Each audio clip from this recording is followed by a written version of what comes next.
தைப்பூசத்தன்னைக்கு மறக்காம இதை பண்ணிடுங்க. தைப்பூசத்துக்கு ஒரு நாள் விரதம் எப்படி இருக்கிறது அப்படிங்கிறத பத்தி பார்க்கலாம்.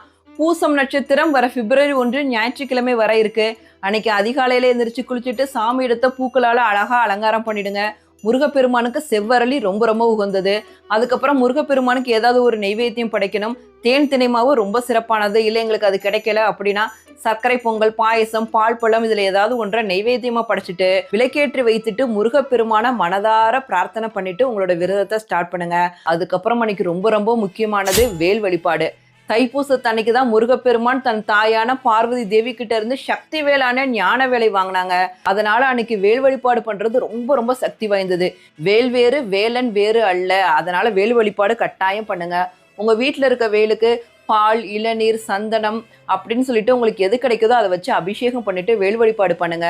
அதுக்கப்புறம் முருகப்பெருமானுக்கு உகந்த கந்தகுரு கவசம், கந்த சஷ்டி கவசம்,